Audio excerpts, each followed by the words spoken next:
Þá ætlum við að ræða samfélagsmiðla, snjalltæki og börnin okkar. Hún komin hingað, hún Ásdís Bergþórsdóttir sem sálfræðingur og skrifað svolítið þetta. Velkomin. Takk. Það búið að vera mikil umræða það að snjalltæki og samfélagsmiðlar séu að sturla börnin okkar. Já, það í raun og veru komin upp svo staða að almenningur á einni skoðun og vísindin á annarri. Já. Og það virðist illa koma ganga að upplýsa almenning stöðu rannsókna á þessu sviði. Hver skoðun almennings?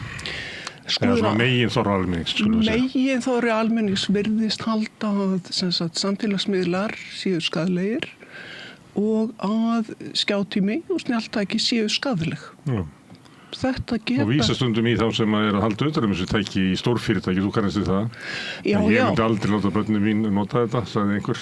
Já, en það eru ekki rannsóknir og þó svo að stórfyrirtæki segist gera eitthvað, þá verður að sanna það með vísindalegum hætti.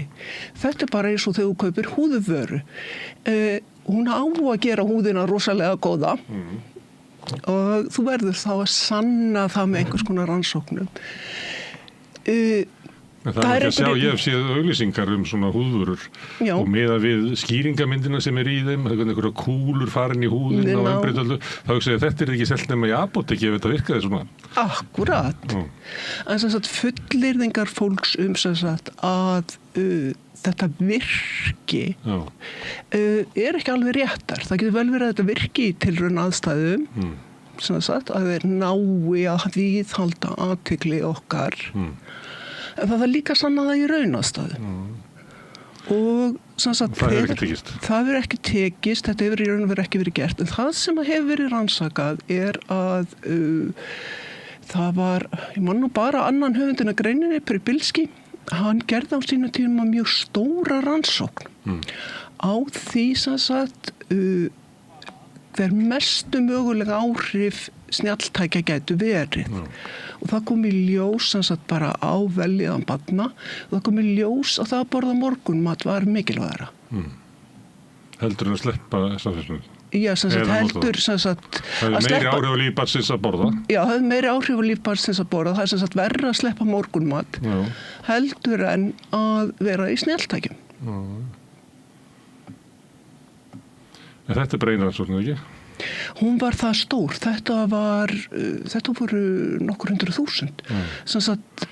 Rannsóknir það skiptir máli hvað þeir eru stórar. Já, og það var annars vegar hópur af krökkum sem að nota samfélagsmiðla mikið og hins vegar hópur af krökkum sem að nota hann ekkert.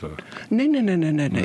Vandamálið með slíkar samanburðarrannsóknir sá að á ákveðnum aldri þá eru svo fáir sem að nota ekki samfélagsmiðla. Það getur verið ástæða fyrir því getur verið svo sérstaklega að það er ekki hægt að nota það sem viðmiðunarhóp. sem viðmiðunarhóp. Þannig að við erum í raun og veru föst svolítið í fylgnirannsóknum. En fylgnirannsóknirnar sýna alltaf á þessa úlaga fylgni sem kölluð gullbráar gullbráakenningin sem að snýra því að hófleg notkun best og eins og staðan þá benda allar rannsóknir til þess að það sé rétt. Og svo kemur í ljós að til dæmis þeir sem að nota ekki samfélagsmiðla eftir ákveðin aldur, að þeim líður ekki vel. Og þannig að þeir sem hafa ekki notað samfélagsmiðla. Að þeir fyrt ekki lengur inn í samfélagið? Við vitum ekki af hverju, en það bara þannig að drengir sem að nota ekki samfélagsmiðla eftir svona mér minnir að það sé orðið mjög skýrt eftir 16 ára aldur að þá þeim líður verr heldur en þeir sem nota það of mikið. En áðan ég geta með þess til að þeir sem nota ekki samfélagsmiðla nota það ekki af einhverjum ástæðum sem gæti verið ástæða fyrir vanlíðan. Já, en það er ástæðan fyrir vanlíðaninni. En það sýnir fram á það að hófleg notkun alltaf best og við í raun og veru vitum ekki af hverju ofnótkunin það möguleiki að ofnótkunin sé líka vegna vanlíðunar. Það gefa sér allir, almenningur gefur sér að það sé ofnótkun sem að valdi vanlíðan. En það alls ekki víst. Það getur verið á sama stað í umræðum ofneyslu á vímuefnum með áfengi. Það að krakkarnir sem að hneigjast til þess, var það vegna þess að þeir voru með eitthvað vanda fyrir, eða var vandinn sem eru að glíma við varðan til við ofneysluna? Akkurat. En oft þá sem spila saman, það ekkert svo slæmt. Það vest ekki með því að hella yfir það einhverju ofneyslu. Já, þarna ertu nefnilega komin í svolítið sérstaka spurningu því að UNICEF hefur bent á að börn og minnihlutahópum getur verið að nýta sér samfélagsmiðla á jákvæðan hátt og það eru frásagnir af því að fötluð börn ýmsir minnihlutahópar þar með talin hinsegin börn séu að nýta sér þetta af því að þau geta ekki fallið félagslega inn í það umhverfi sem þau eru í. Við þekkjum þetta bara sögunni að netið sameinaði fyrst nördana, það sem hafa bara einn nörd í hverjum bekk og oft orðið fyrir einelti, en allt í einu gátu þeir búið til samfélag utan kjötheima eða eitthvað. Já, og UNICEF hefur Svo sameinaði netið nýnæsista. Já. Og svo náttúrulega saman er alla klámfíkla heimsins. Já. Þannig að netið og samfélagsmiðlar hafa þetta. Það enginn sem heldur því fram að netið sé algott eða alvon. Ég bara benda á að þessi að tengja fólk. Það tengir fólk saman. Út úr félagshildinni sem lokað inn í raunheimum ef við kalla raunheima. Ég kannski hægt að kalla það raunheima. Því að netið sáveruleiki náttúrulega raunheimur. Hann þannig að það gleymist líka. Og UNICEF hefur varað við þessu og í Ástralíu, í samfélagsmiðlabanninu þar, þá hafa menn einmitt varað við þessu. Ástralía sumstaðar mjög strjálbýl, þannig að það engin félagskapur fyrir börn annan en á sínum sveitabæ. Og gamla daga notuðu þau talstöðvar, svo notaðu þau samfélagsmiðla. En Er þetta dæmi sem þú tekur, eru þau ekki svona frávik og fátíð?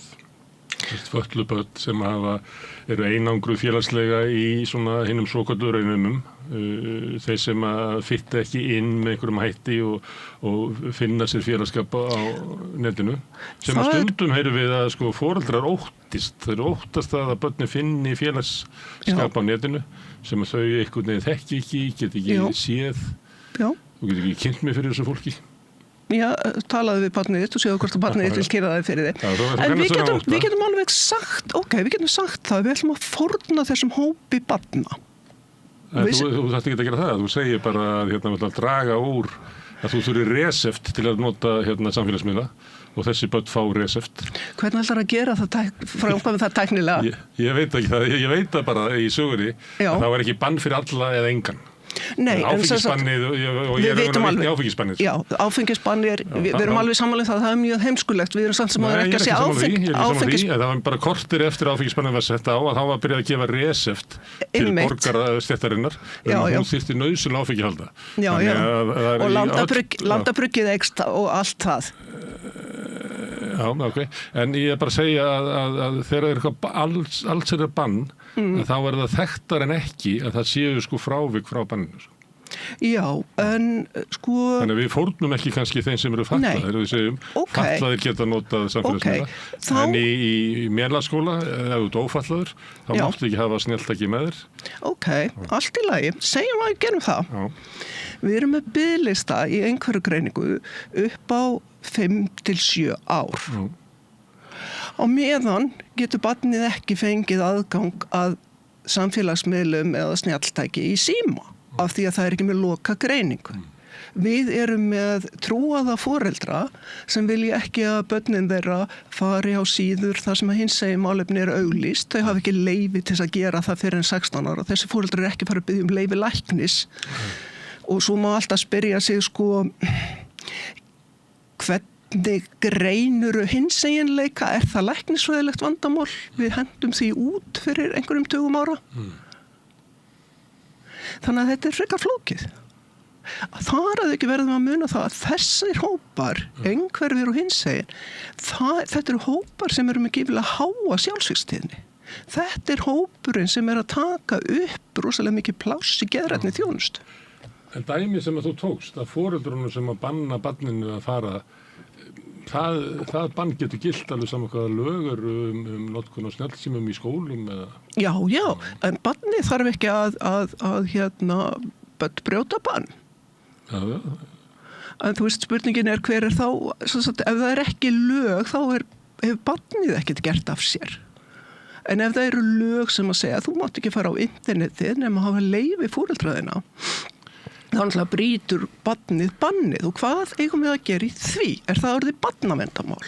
Að hinsegin barn fari á einhvers konar hinsegin samfélagsmiðla gegn vilja foreldra sinna. Ætlum að neyða barnið til að hlýða. Það í lögum að barn með ekki fara á vefinn nema með leyfi foreldra.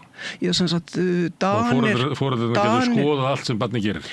Danir eru með þá hugmynd að banna samfélagsmiðla nema foreldrar gefi leyfi. Já, ég sé ekki alveg hvernig það virkar í praxis. Það sé ég heldur ekki. Og þá áttu við að umræðin sem kannski komin út í það að vera að ræða ykkur lög sem að kannski öllum er augljóst að mun ekki ganga eftir. Já.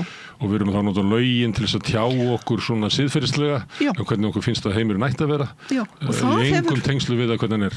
Já, það hefur reyndar komið skýrt fram í máli sumra sem að styðja bæði snjallsímabann og samfélagsmiðlamann að þeir segja að það skiptir engum máli þótt að bannið virki ekki. Við erum bara að senda einhver skilaboð. Og nú stöndum við, ég sem sálfræðingur stundum í því máli að af því að skjánotkun einhverfra barna er öðruvísi en annara barna. Að aðilar til dæmis innan barnaverndar heimta að foreldrar stjórni tækjanotkun barna sinna á þann hátt sem að á við í raun og veru óeinhverf börn. Við getum ekkert gert í þessu. Heimta þá er það ekki bara ráðlegging? Nei.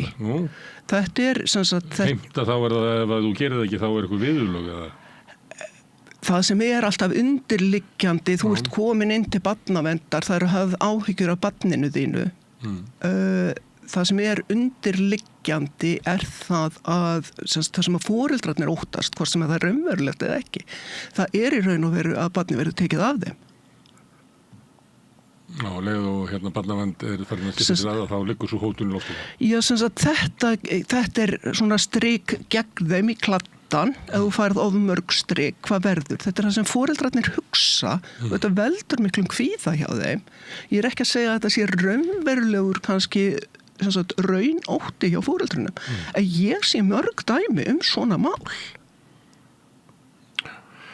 Og þú talar einhverju börn, þannig að ef að foreldri óttast það að einhverju af barnið er að sé horfið inn í netheima, búin að tapa sér þar, að þá er barnið að æfa félagsefni sína með öðrum líkum eða? Það getur verið að æfa félagsefni sína, það fer svolítið eftir hvað það er að gera. Það einhverfir nota líka tæki í raun og veru til þess að róa sig. Og ég las sögu afleiðingar samfélagsmiðlabannsins í Ástralíu að þar kom strákur sem hefur þá verið á aldrinu 14, 15, 16 ára, einhverfur, talaði ekki en var í skóla, kemur heim til sín og ætlar að horfa á YouTube-ið sitt. Hann er bara með YouTube-playlista. Þá er búið að eyða honum út af því að hann er undir 16 ára. Þetta kallaði á mikið meltdown hjá honum og það varði raun og veru bara mjög slæmt ástand á heimilinu bara út af þessu. Hann kom heim úr skólanum og hann róaði sig með þessu. Hefurðu séð dönsku konuna? Já. Þar voru átök á heimilinu þegar að tæki drengsins sem hafi horfið inn í úlingaherbergið inn í tölvuna sína. Er þetta svoleiðis átök Ég veit ekki nákvæmlega hvað gerðist. Þetta stríð er komið inn í framhaldsþætti í íslensku sjónvarpi. Já, en ekki mjög gáfulega því að drengurinn er á bið eftir greiningu og við veitum ekki hvað er að. Og svo lausn að gefa dreng áfallastreituröskun í staðið fyrir að vera í tækjum, hún all sérstök og ég held að sé ekkert sem að sálfræðingar myndu mæla með því að það virðist vera sem að drengurinn hafi fengið áfallastreituröskun eftir þessum aðferð sem eðlilegt með að við hvað hún gerði við hann. Já. Altså áfallastreituröskun eftir að var eyðilagður tækininnar? Nei. Þetta tala um myndina eða ástralska dæmið? Ég að tala um dönsku konuna að hún tekur hann alveg í gegn og hérna í raun og veru næstum því waterboardaran, hún þarna dífonum hún í vatn og annað slíkt. Já. Og svona sagt... Þú mælir ekki með því? Nei, ég mælir ekki með því. En það þessi átök og ótti foreldrana að missa börnin inn í einhvern heim. Já. Það eru fluttar fréttir af því að stúlkur hafi ratað inn í einhvern heim og verið þar misnotaðar. Verið kvartar til þess að meiða sig, til þess að vera hægt að taka það upp og selja og þannig ótti foreldrana svolítið skiljanlegur að þetta geta verið bara mörk á milli eitthvað sem eðlileg samskipti og eitthvað sem bara mjög óeðlileg samskipti. En menn sem að vilja misnota börn á hvaða hátt sem hvort sem kynferðislega eða annan hátt, þeir eru þar sem börnin Já. Þannig að, þú getur prófað að loka barnið þitt algjörlega af. Skilurðu, við erum með mál hér á landi þar sem að börn eru misnota kynferðislega í leikskólum. Já. Ætlum við að sleppa því að senda börnin okkar í skóla? Ég býstu að það sé að vera að búa til einhverja svona aðferði til þess að draga úr líkunum á því. En þessi kallar sem eiga þessi tölvufyrirtæki sem að börnin eru inni á, þeir eru ekkert að bæla því, Nei, en það það sem að UNICEF og fleiri hafa bent á. Það þarf að auka þrýstingin á tæknifyrirtækin. Þrýstingin? Það ekki bara að segja þeim að gera það? Það fyrir að setja lög á krakkana en má ekki setja bara lög á stórfyrirtækin? Það það sem Ástralía gerði. Hún setti lög á fyrirtækin. Vandamálið, þeir eiga sjá til þess að börn undir 16 ára sé ekki hjá sér. Þessi lög virðast hafa virkað takmarkað. En nú hafa stórfyrirtækin eitt. Þeir þurfa ekki að hafa í raun og veru, þeir segja, og notendahópur okkar 16 ára og eldri. Við vitum alveg að fylgta börnum það yngri. Og þeir segja, við getum þá bara haft efnið okkar fyrir 16 ára og eldri. Sem þýðir það að samfélagsmiðlar verða hættulegri börnum. Það þarf að auka þrýstingin á að efnið á samfélagsmiðlum sé að samfélagsmiðlarnir tryggi efnið. Það það sem að svona flestir sem eru með einhverju skynsemi vilja því að hitt að í raun og veru samfélagsmiðlar og þetta eru bara í Ástralíu, þetta eru bara 10 samfélagsmiðlar. Börnin komast á alla hina. Það ekki þrýstingur á það, kannski verið þrýstingur á það seinna. Þetta bara þessi stærstu? Þetta bara þessi stærstu og það bara einhver stofnun sem ákveður hvað hættulegt og hvað ekki hættulegt. Hér á landi hefur verið rætt að Roblox samfélagsmiðl. Hann ekki samfélagsmiðl í Ástralíu. En við erum með svoleiðis, við erum með lyfjaeftirlit og við erum með alls konar eftirlit sem að meta það hvað má sitja út á almenna markað og hvað má ekki, Já, en það svolítið sérstakt að, ef við tökum bara YouTube og Ástralíu. Efnið á YouTube ekki skaðlegt börnum því að það mega allir horfa á YouTube. Þú mátt bara ekki vera með skráðan aðgang. Þú mátt skoða hvað efni sem Það svolítið sérstakt. Það svo í Ástralíu? Í Ástralíu, já. Það allir, þú veist, þú ert 14 ára og þú mátt horfa á hvað sem á YouTube. Þú mátt bara ekki búið til aðgang. Men þú ert ánægð með það ekki? Nei, mér finnst það heimskulegt. Af því að þetta verndar þeir krakkar sem að horfa á efni sem í raun og veru ekki aldursansvarandi. Þau að horfa á myndböndum, ég veit ekki, málsögu, tungumál, þau eru með eitthvað sérstakt áhugamál. Algoritminn á YouTube, hann náttúrulega leitar upp svipað efni. Þannig að hann verndar þau. En ef þau eru að hafa áhuga á ykkur sem skaðalegt eins og bara raunveruleiki meðal barna, þau leita í, annars væri við ekki að tala saman hérna. Nei, það er mörg börn sem að farið á glapstígu og áður en interneti kom bara eyðilegt líf sitt og valdið gríðarlegum harmi í sínum fjölskyldum. Já, þá komum við að því. Er það ekki uppeldislegt atriði og ætti ekki að hvetja og styrkja foreldra til þess að fylgjast betur með því hvað börnin þeirra eru að gera og hver viðhorf þeirra eru. Ef við tökum þetta klassíska dæmi, stúlka sem að hefur unglingsstúlka sem að hefur áhuga á útliti sínu endar einhver staðar í einhverjum myrkviðum netsins. Það er hættulegt að hafa of mikinn áhuga á útliti. Já, en við búum í samfélagi og það þarf þorp til að alveg barn og allt það og við höfum einhvern veginn í gegnum tíðina reynt að búa til eitthvað svona samspil af þessu. Við vitum að á endanum berum við alltaf ábyrgð á eigin lífi en við vitum líka að það er betra að búa í samfélagi sem að styður hið góða í manninum frekar heldur og ýtir undir það illa. Þess vegna eru svona ýmsar reglur verið settar í mannfélaginu, til dæmis það má ekki reka næturklúbba á skólalóðum eða eitthvað. Og við höfum verið með samkomulag útvistatíma barna sem aðstoða foreldrana í því að halda upp í aga og þetta hefur eiginlega ekkert verið neitt sérstakt vandamála, það er ekki eins og það sé eitthvað krafa að við viljum bara enga svona reglur. Á endanum er þetta alltaf einstaklingurinn og þetta er alltaf foreldrarnir sem ber þessa ábyrgð, alveg sama þótt að við séum með samfélag sem er tryllt af einstaklingshyggju, græðgi og yfirgangi og klámu og eitthvað fleira, þá að þú bara ala þitt barn upp þannig að það verið heilbrigt. Við vitum það er bara óraunhæft. Við viljum ekki að samfélag okkar detti ofan í eitthvað soll.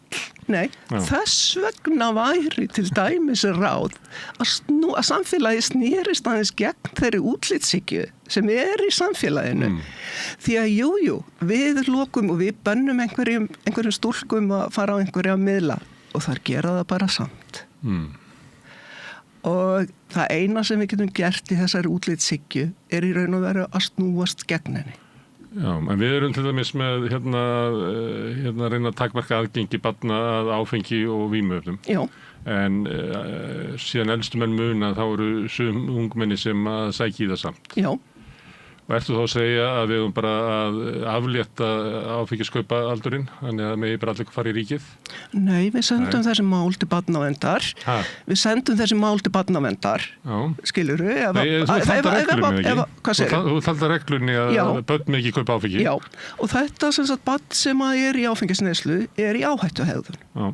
Ok, við getum líka alveg setta þannig upp að barn sem á samfélagsmiðlum við getum sendt það mál til barnaverndar en það þarf þá að fræða barnavernd rosalega vel hvaða samfélagsmiðlanótkun góð og hvaða samfélagsmiðlanótkun slæm.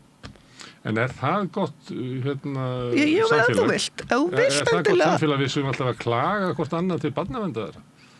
Já, hvað viltu gera? Viltu banna samfélagsmiðla og hafa eitthvað reseft upp á það? Þú veist til hamingju, þú fyrst einhverju greiningu. Núna mátt þú fara á samfélagsmiðl. Eða viltu, þú veist, nú ertu búin að sanna fyrir mér að þú sér Tommi og þá máttu fara á samfélagsmiðla. Er eitthvað með þessa tillögur? Nei, þú varst að tala áðan að við gætum þú nefndi dæmi fólk sem hefði gott að því að vera samfélagsmiðlum og ég var bara að benda á að þegar það er almennt bann að það voru oft undantekningar. Þetta er bann að leggja nema fatlaðir, við erum með alls konar útgáfur af þessu. Já, en þú veist, þá erum við farin að vera all rosaleg þegar það tekur 5-7 ár að fá einhverju greiningu, að þá færðu eftir 5-7 ár, færðu leyfi til að fara samfélagsmiðl sem gæti í raun og veru bætt líðandina. Af því að meðan skiluru að einhverfir til dæmis lýsa því rosalega mikið hvað netið hefur hjálpað þeim og það skilar sér bara einfallega í minna álagi á geðheilbrigðisþjónustuna en þú veist, við getum nefnilega aukið vandann. Er hægt að sjá það að samhengi milli þess að sé minni þörf ungmenna á geðheilbrigðisþjónustu eftir að netið kemur? Ég er þarna sérstaklega að tala einhverja. Það er hægt að sjá meðal einhverja ungmenna. Við höfum ekki tölur eða rannsóknir en við höfum frásagnir. Ok, en heyrðu, við erum með ástand í samfélaginu og samfélagið er aldrei fullkomið. Nei, hvaða ástand erum við með sem þú ert að lýsa? Það er verið að deila samfélagsmiðla notkun og snjalltækja notkun ungmenna. Og þú nefnir hérna hópa sem að hefðu gott af því að hérna, eða þú efast að banni myndi hérna, þú segir eiginlega að banni myndi skaða það fólk. Já. Það hins vegar fólk sem að hérna, fær ekki þjónustu í kerfinu. Nei. Það að bíða árum saman eftir hérna, greiningu. Já. Þú bendir á að í staði fyrir að takmarka aðgengi ættu við að hafa einhverja stjórn á hvað fyrirtæki setja inn. Já. Við erum ekki komið með eiginlega, við lögðum af eiginlega allt eftirlit með hérna, fyrirtækjum sem urðu til á svona síðustu 40 árum. Þau með bara hafa þetta eins og vilja. Á meðan það var miklu meira eftirliti með lyfja fyrirtækjunum og við getum meira að segja fyrstu tækni fyrirtækjunum eins og IBM. Ég held að IBM hafi meira að verið brotið upp. Það mátti eiginlega ekki sko drottna yfir markaðnum en við okkur alveg sama hóta að hérna, Google og Facebook gera það. Þannig að það ýmislegt sem að. Og þú segir svolítið, hérna, í staðin fyrir að takmarka aðgengið, af hverju gerum við ekki frekar þetta, þá líklega stytta biðlistana, af hverju gerum við ekki fyrst frekar þetta að eiga við fyrirtækin. En við erum í svona ástandi að við erum ekki eiga við fyrirtækin og það ekki hérna, átak það að stytta biðlista eftir greiningum. Nei. Hvað gerum við á millitíman? Þetta svona, þú veist, ef við erum í stríði og þá hérna, verður náttúrulega að vinna því að enda stríðið, en á meðan að stríðið þá eru særðir á vígvillinu og hvað gerum við þá? Þannig að stundum í millibilsástandi raunhæft að gera eitthvað. Já, ég átta mig ekki alveg á því hverjir eru og þegar þú ert að tala særða á vígvillinu, hvort þú ert að tala það sömu og ég, því að það sem ég að tala það fólk sem í raun og veru í geðrænum vanda sem sagt áður en að samfélagsmiðlarnir aukast svona hjá þeim. Þannig að já, við þurfum að veita þeim geðheilbrigðisþjónustu, já við köttum á netið, þú hættir ekkert að verða kvíðin og þunglindur út af því.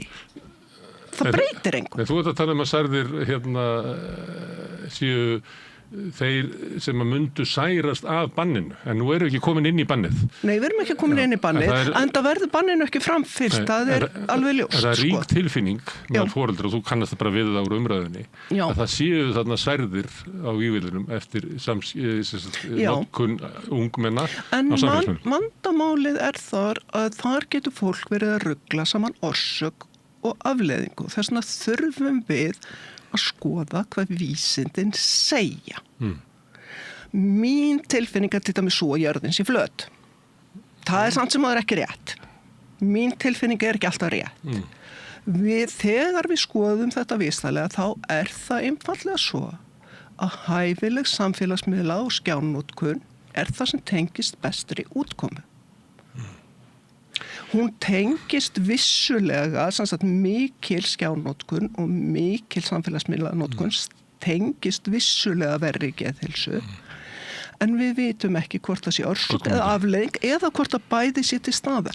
Þannig að þú ert að fylgjast með börnunum. Og við eigum heldur ekki svo góða rannsóknir sem segja að svo sé ekki, sko. Þú vísar í einhverja sem að vísa til þess. Við getum tekið annað dæmi sem svona, hérna, það voru deilt hvort að reykingar væru hættulegar, áfengisneysla. Já. Ég veit ekki hvað var búið til mikið af rannsóknum sem áttu sýnt okkur fram á það að hófleg áfengisneysla væri bara það besta. Það væri hérna, vont að drekka sig í hel, næst að vera edrú, en best væri að vera hérna, í hóflegri drykki. Það voru læknadagar núna í síðustu viku, þar sem að læknandi koma allir fram og segja það vel ekki hægt að mæla með einum dropa af áfengi. En hvað voru margar svona ferlisrannsóknir sem að okkur var sýnt, sem voru fjármagnaðir af áfengisframleiðendum, sem áttu að sanna fyrir okkur að svona hálf rauðvín á dag myndi bæta líf okkar. En þarna menn nefnilega, sko þetta alveg, nú það bara þannig að það vitað að áfengisneysla skaðleg. Við þurfum ekki að ræða það. En þá spyr ég mig af hverju kom þetta út að hálf rauðvín væri svo góð. Og staðreyndin náttúrulega svo að þarna taka mér of mikið mark á fylgnirannsóknum. Af því að inn í þeim hópi sem að drekkur ekki náttúrulega því við erum meður fólk sem hefur skadað sig varanlega af of mikilli áfengisneyslu og hætt að drekka. Þannig að það kemur fram fölsk fylgni. eða ekki fölsk fylgni. Fylgnin raunveruleg. Heilsa þeirra sem fara í hópin að drekka ekki, að inn í þeim hópir og þeir sem hafa drukkið og drykkjan að draga heilsu þeirra niður þó svo þessu hættirni. Þetta áttu við það? Já, og þeir sem eru í hóflegri drykkju, hálfri, þeir eru einhverjir þeir eru vissulega á leiðinni í ofdrykkjuhópin, en hluti af þeim bara og þegar þú ferði í ofdrykkjuhópin þá bara skaðast lífskjörðin, en við verðum En aðalvandi var náttúrulega þessar rannsóknir voru keyrðar áfram á áfengisframleiðendum og þetta var alls konar rugl í þessu. Það var verið að rugla saman svona fyrri samfélögum við Miðjarðarhafið sem voru raunverulega að deyja út þar sem að áfengi var notað með allt öðrum hætti heldur en inn í stórborgunum og var verið að reyna að sannfæra Breta sem að aldrei hafa farið almennilega með áfengi að þeir ættu að bæta þeirri drykkju ofan á sig og þetta leiddi bara til algjöra hörmunga.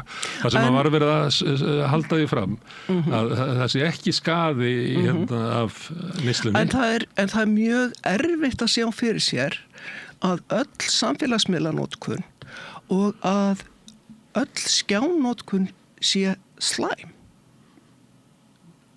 Segjum til dæmis bara forritari hér út í bæ, hann setur við skjáinn. Er þetta slæm nótkun? Nei. Ég seti mikið með skjáin, mér finnst þetta að vera gluggi inn í bara allan heiminn sem ég með. Þetta er bara stórkostlegt uppgötu sem maður þannig að við í raun og veru vitum að þetta er ekki alls slæmt og ekkert í lífinu vera algott. Þetta er einhver staðar mitt á milli. Vísindamenn vilja finna út hvaða hópur verður fyrir skaða af þessu. Skaði er líka í samskiptum, það er ekki bara einstaklingsskaði. Nei. Og stundum talað að börnin séu alltaf í skjánum, en raunverulega kannski vandinn að foreldrarnir eru það. Ég held að ef þú spyrir börn, til dæmis, hvað er helst að foreldrunum, að þá eru það að þau sakna svona óskiptrar athygli, að því að börnin eru alltaf, að foreldrarnir eru alltaf með eiginlega vitundina hálfuleiti í skjánum. Og við konumst alveg við þetta. Þetta er svona ég hef verið með fólk sem að segir að þetta íti undir sem að kannski var byrjað en alveg magnast upp með netinu og samfélagsmiðlum er svona minnkandi félagsleg samskipti sem að valda einangrun og óhamingju og við erum síður hæfari í mannlegum samskiptum að til dæmis það sem að börnunum helst ég tala um uppeldisfræða það sem að börnunum helst vantar er tíminn það sem þau eru bara í frjálsum leik með jafningi sínum það sem ekki verið að reyna að stýra þeim í einhverjum tilteknuleik og það sem að er bara það sem að þú æfir það sem að svona skólalóðin ætti að kenna okkur svona tiltölulega heilbrigð skólalóð er svona einhver svona hæfni í mannlegum samskiptum að við eigum náttúrulega að við getum verið saman í standkassunum þótt við sem ekki alveg að gera sama hlutin og sem ekki alveg sammála það þú veist en ég sendi þér Snapchat, nú er ég ekki mikil Snapchat manneskja og ég sendi ég er ekki með Snapchat og ég er ekki frá það ég sendi svona 12 ári þá eru það samskipti það eru bara öðruvísi samskipti en við hér tvö að tala saman þegar ég set status á Facebook þá er ég að láta fólk vita af einhverju þetta er tilkynning þetta eru líka samskipti. Ég skil ekki af hverju þetta minnkar samskipti. Þau eru ekki, maður ekki þetta COVID. Já. Svona tilfinningi sem við fengum að því að Zoom-samtölin, þau ná ekki alveg. Og ég veit að ég tek viðtöl hérna. Ég tek viðtöl við hér. Já. Það er allt annað viðtöl ef við verum með viðtöl við á Zoom. Ég er alveg sammála. Ef við verum að skrifast á e-mail verða öðruvísi. Og ef við verum að eiga samskipt á Facebook þar sem ég hróp út í myrkrið og þú hrópast út í myrkrið, þá erum við komið með mjög förðuleg samskipti. Já, en allt þetta eru samskipti. Ég veit það. Já, þannig að það er ekki hægt að segja samskipti minnki. Nema að þessi taki yfir hinn. Hefðbundin samskipti, ég veit ekki hvort þið hafi minnkað. Ertu með, mig vantar bara rannsókn að því. Hvað klukkutímana? Þú veifar rannsókn, ég er að veifa svo almennri tilfinningu. Ég hef ekki séð rannsókn yfir þetta, sem að væri mjög fróðurleg. En, sannsagt... Stundum finnst mér ég að verða að varfið þetta. Já. Að bæði inn á vefnum, þá rekst maður á fólk sem virðist vera algjörlega óvant og bara kann engar varnir eða við því að einhver hafi aðra skoðun en það. Já. Og það bara bregst upp í einhverju svona offorsi, kastar borðum og ríkur út og skellir hurð og eitthvað svona. Hérna við borðið, það sem ég náttúrulega langmestu leita að tala við fólk sem tiltölulega æft í samskiptum. Já. Að þá finn ég það stundum að þannig manneskja sem búin að vera svolítið lokuð inn í sínum bankar. Hún búin að reyla alltaf þegar hún talar, þá eitthvað sem segir já. Og svo kem ég og leik mér að því að segja nei. Já. Og þá tek ég bara eftir því að það bara tekur smá tíma fyrir viðkomandi að fara í samskipti þar sem allir ekki, sammála. Gallinn við samfélagsmiðla að þeir moka til þín fólki sem þeir meira og minna sammála. Kannastu við hlut sem heitir Reddit? Já, ég ekki mikið notað, nei, þar rífst fólk. Já.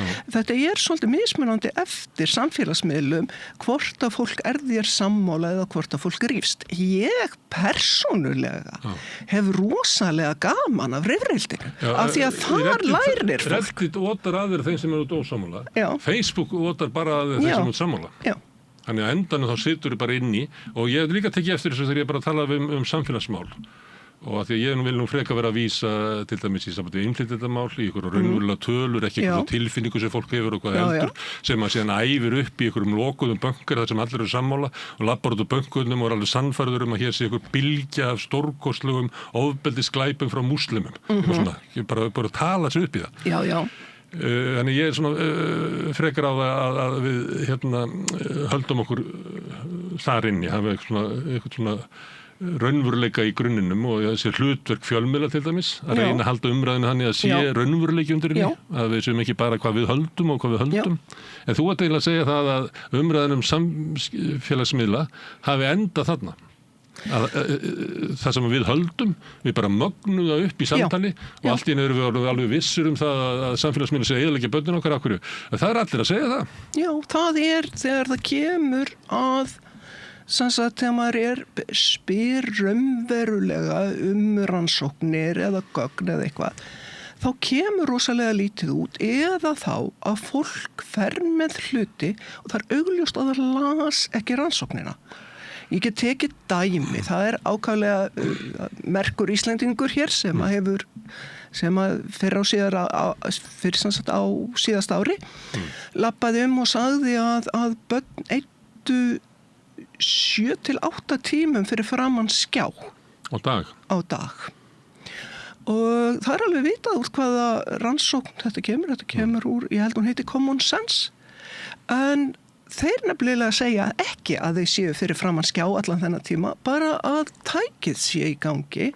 Börnin eru bara oft að læra og svo eru þeir að hlusta á tónlist. Ég hlusta á útvarpið og er að gera skrifa kannski eitthvað og það alltaf samfélagsmiðlarnir alltaf opnir en ég er ekki á þeim Nei. Þannig að það í raun og veru verið að fara mjög rangt með stöðu rannsókna.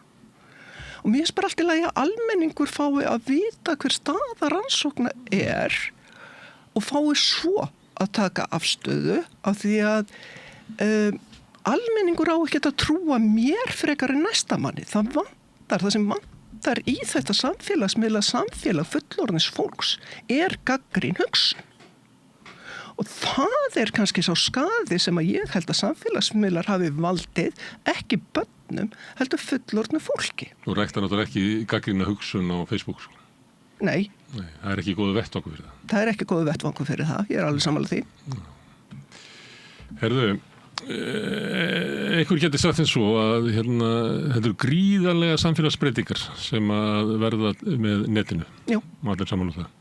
Og það kolfast yfir okkur mjög hratt. Og þú segir að við eigum ekki að gera neitt nema að fyrirlíki ykkur rannsóknir, en því miður þá verða rannsóknir kannski komnar 10 árum eftir að skaðinn breiðist út. Þannig að við erum á svæði þar sem þessi risastóra samfélagslega tilraun sem í gangi, að við verðum kannski að bregðast við henni án þess að fá einhverju endanlega niðurstöðu eftir 14 ára. Við erum stóra rannsóknir þar sem að skoðað hver áhrifin geta verið, þær koma bara ekki það illa út. Og það stærð rannsókna vissulega gæði en líka stærð rannsókna skiptir máli. Þegar við erum að fara að taka mörg hundruð börn og við sjáum ekki eitthvað eða sjáum takmörkuð áhrif,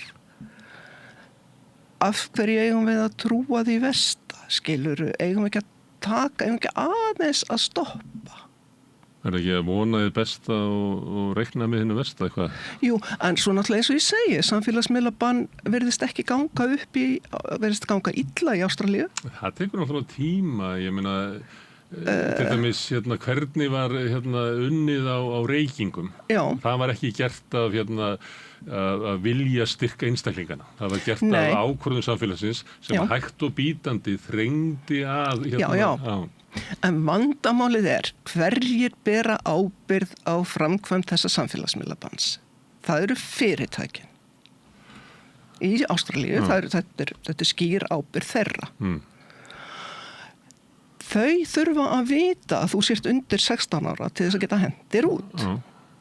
Nú eru öll börnin skráð yfir 16 ára komin þarna inn. Þeir eru búin að henda öllum undir, en það fylgta börnum þarna undir aldri. Alveg svo menn fengu afgreiðslu ríkinu þótt þau var ekki orðin 20. Alveg rétt. En hvernig á að finna þessi börn og henda þeim út?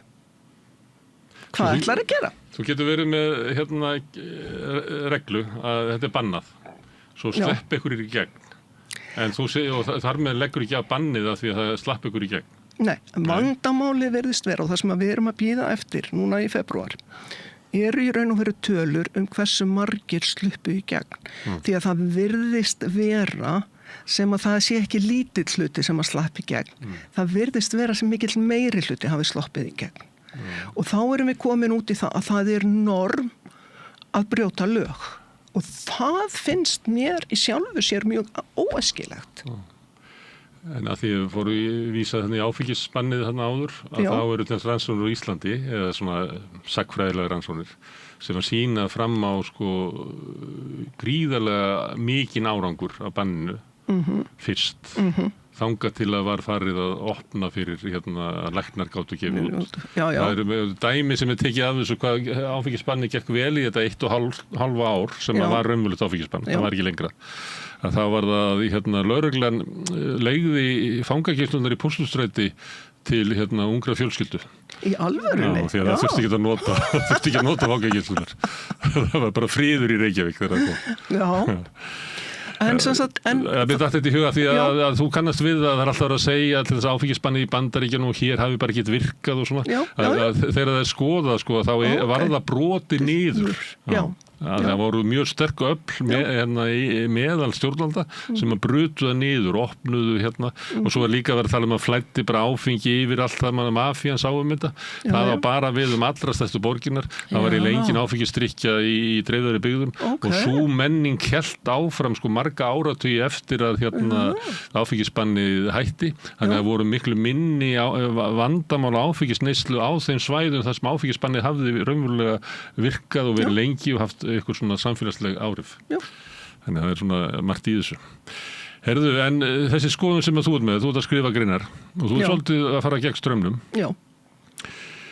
Og ég veit ekki hvernig þið munum ganga að snúa straumnum. Illa. Ég hef enga trú að ég að mér muni takast þetta.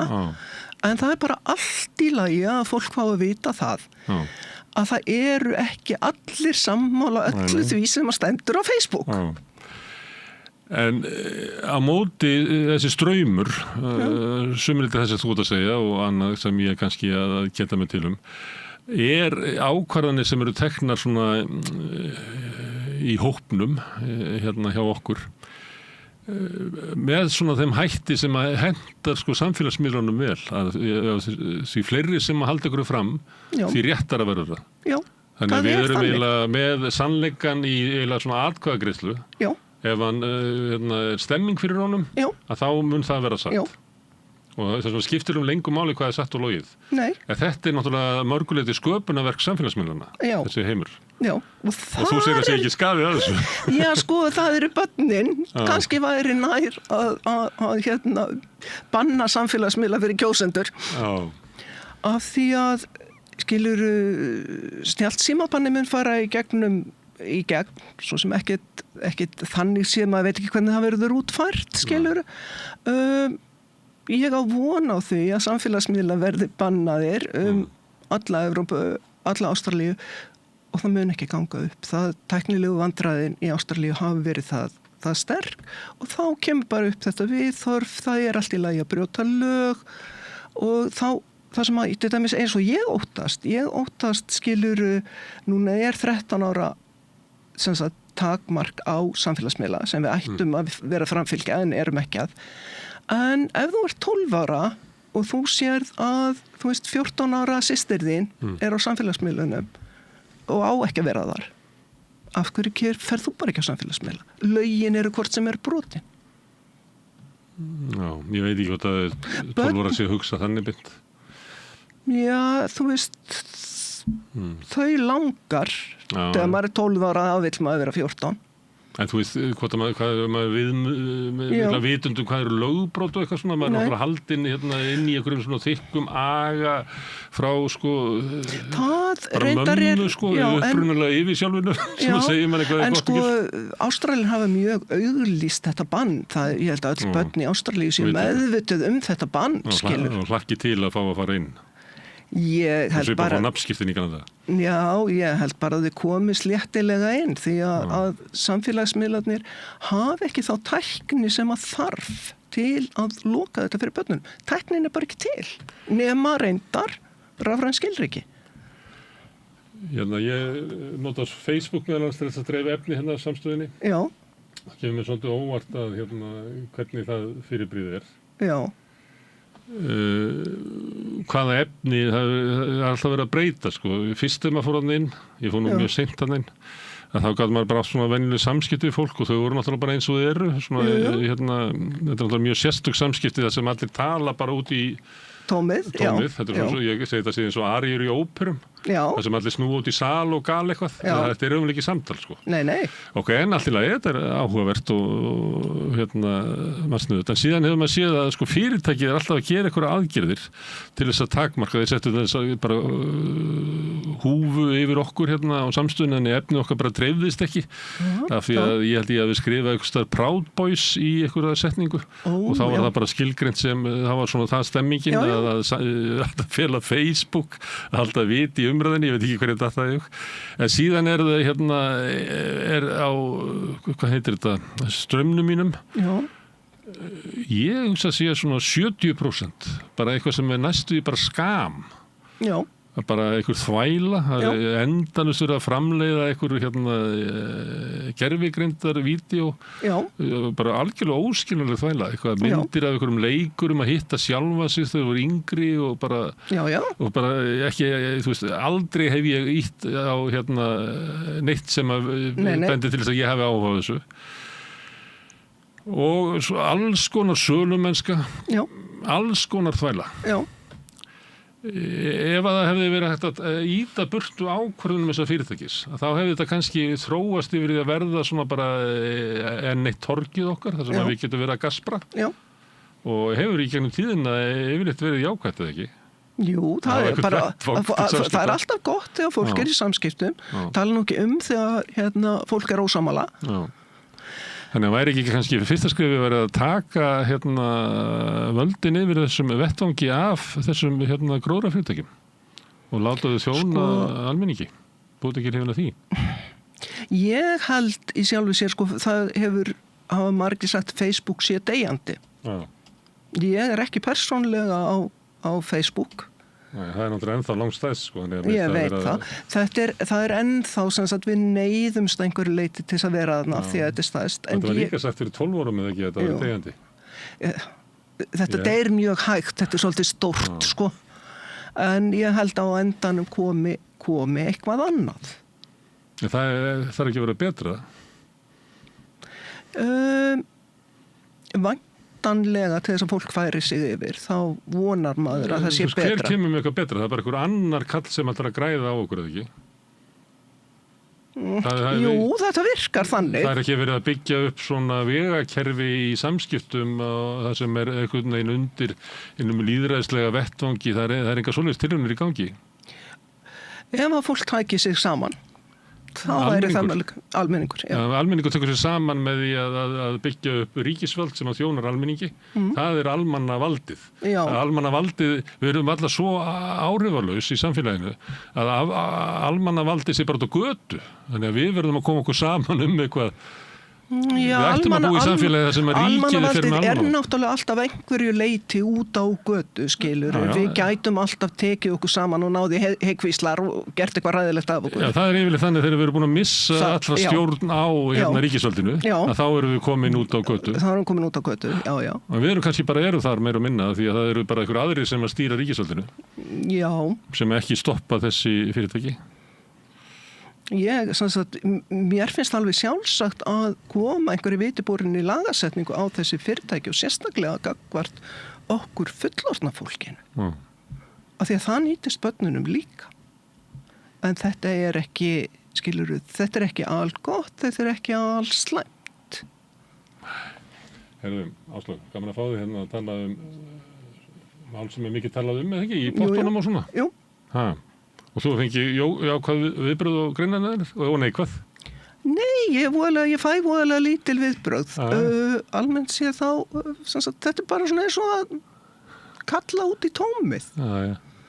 Þetta býttar engu, en þú veist, maður er bara eins og ég segi, bara reyna að láta fólk vita að það, vísindin eru ekki sammála því þegar fólk segir, það hefur verið sýnt fram á það að samfélagsmiðlar séu skaðlegir, þá er ekki hægt að fullyrða það. Herðu, takk fyrir að veita okkur þá þjónustu að andmæla því sem að er kannski hægt og bítandi að verða svona almanna afstafa án þess að kannski byggja neinu sérstöku. Herðu, kærar þakkir, Ásdís. Herðu, við erum alltaf að reyna að skilja hana heim og samfélag sem við búum í. Næsti kafli er eftir augnablik. Við lifum á tímum þegar þörfin fyrir opna og gagnrýna umræðu er brýnni en nokkru sinni fyrr. Ég heiti Ólína Kjerúl Þorvarðardóttir og ég styð og vel samstöðina, sjálfstæðan og óháðan fjölmiðil.